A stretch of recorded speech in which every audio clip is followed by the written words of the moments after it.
สวัสดีจ้าทุกๆคนวันนี้เป็นวันสุดท้ายของแคมปิ้งแล้วนะคะก็เราจะกลับแล้วค่ะไม่อยากกลับเลยค่ะกลับนะคะแผนที่ก็ยังพาเราเข้าป่าอยู่ดีแต่ว่าก็ไม่แย่เท่าขามานะคะก็ใช้เวลาประมาณ 4-5 ชั่วโมงเองค่ะและวันนี้เราก็จะพาทุกคนไปแวะที่ V&A Museum นะคะย่อมาจาก Victoria and Albert Museum ค่ะHiya, hello everybody. This was the last day for my camping trip, and on the way back, Satnap took us to scenery route again, but not as bad as on the way here. It took us about 4 to 5 hours, and today we're gonna stop at V&A Museum. It stands for Victoria and Albert Museum.V&A Museum ตั้งอยู่ที่ดันดีนะคะอเบอร์ดีนประเทศสกอตแลนด์ V&A Museum is located in Dundee, Aberdeen, Scotland. V&A Museum นะคะสามารถเข้าชมได้ฟรีนะคะเหมาะสำหรับทุกเพศทุกวัยเลยค่ะโดยรวมแล้วเนี่ยก็จะเป็นพิพิธภัณฑ์ที่แสดงหรือว่าโชว์เกี่ยวกับศิลปะวัฒนธรรมแล้วก็ดีไซน์อะไรพวกนี้นะคะถ้าหลายๆคนชอบก็สามารถที่จะเข้าไปเยี่ยมชมได้ฟรีนะคะแต่ว่าอาจจะมีที่จอดรถที่จะต้องเสียเงินนะคะค่าจอดถ้าทุกคนไปด้วยรถส่วนตัวแต่ถ้าไปด้วยรถสาธารณะก็ไม่ลำบากเลยค่ะมีรถไฟถึงรถเมล์ถึงนะคะอยู่ในตัวเมืองเลยว่าง่ายๆถ้าทุกคนไปดันดีก็ไม่ควรจะพลาดเข้าไปชมนะคะ V&A Museum is free of charge. Only if you drive there, you might have to pay for parking. But if you travel by public transport, it's so convenient for that. There is train station, buses, so you can get there easily. And if you go to Dundee, you should not miss this museum.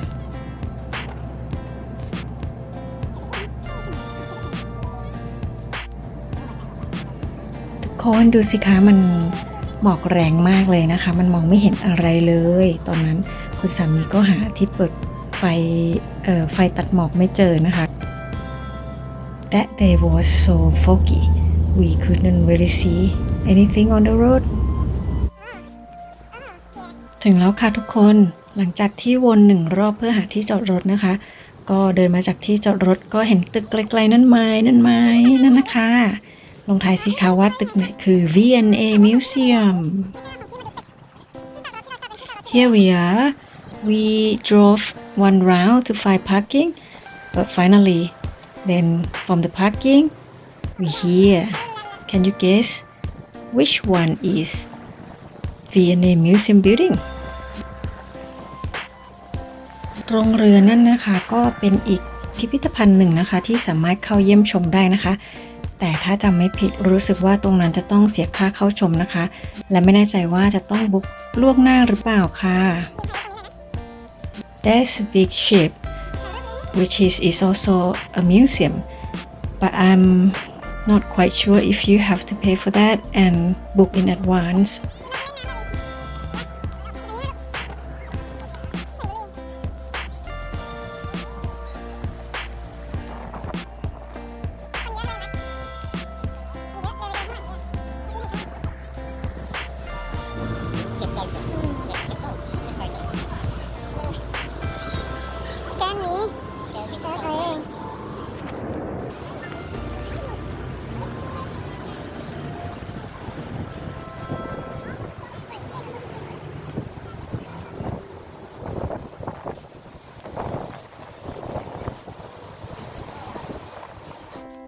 เตรียมตัวเข้าไปดูข้างในกันค่ะ Let's go and have a look inside ตรงนี้ก็เป็นที่ reception นะคะแล้วก็ ticket ค่ะ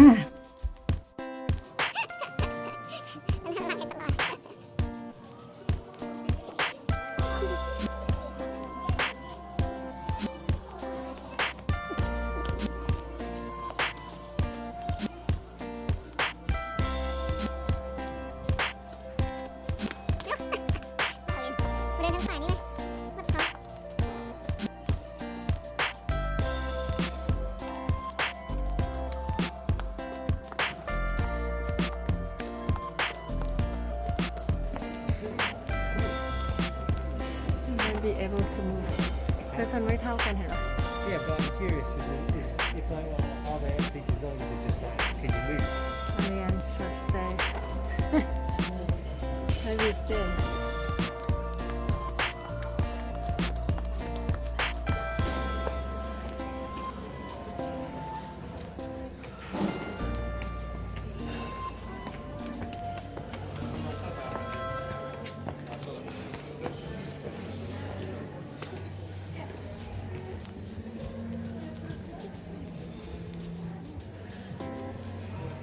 ไม่มีน่าจะมีแค่โชว์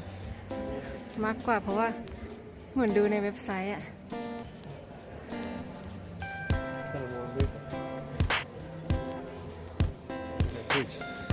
โอ้มองไม่เห็นเลยอ่ะเดี๋ยวเราอย่าลืมไปเดินริมน้ำกันนะสงสัยจะมาเดินริมน้ำไอโซดู เดินเล่นน้ำ นี่ ไปเล่นน้ำ What? Oh.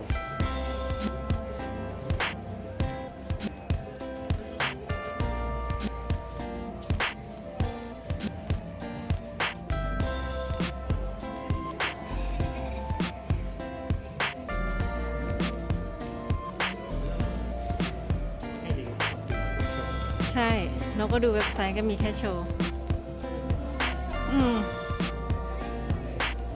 ยืน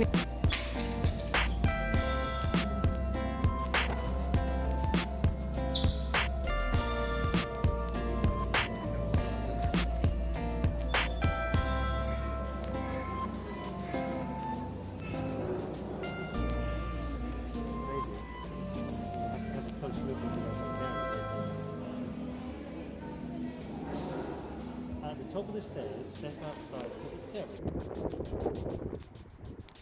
It's a bridge to nowhere.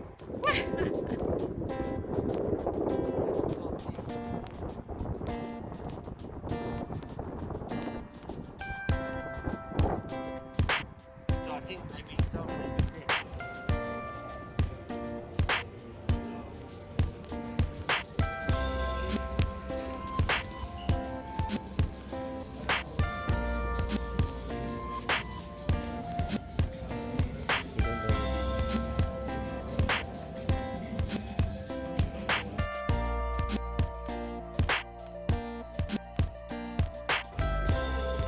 อันนี้แล้วเดี๋ยวก็ไปเดิน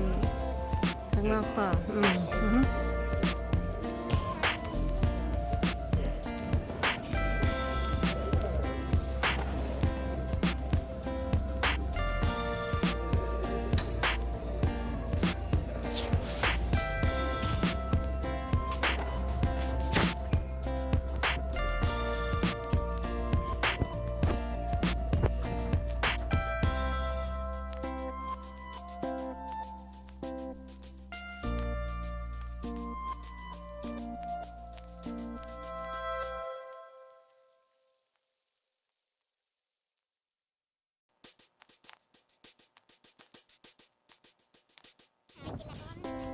ก่อนกลับนะคะเราก็อยากจะดู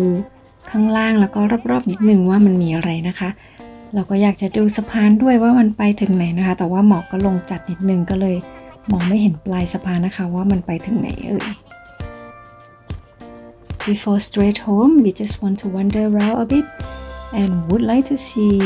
the bridge where it's reached to but it's so foggy that day we couldn't really see it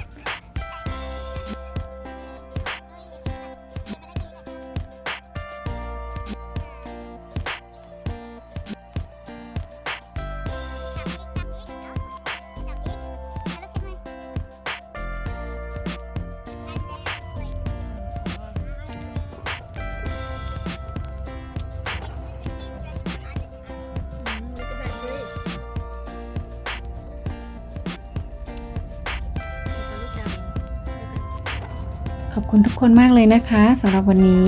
แล้วอย่าลืมดูแลตัวเองนะคะพบกันใหม่คลิปหน้าค่ะสวัสดีค่ะ Thank you for watching guys and don't forget to look after yourself see you later bye bye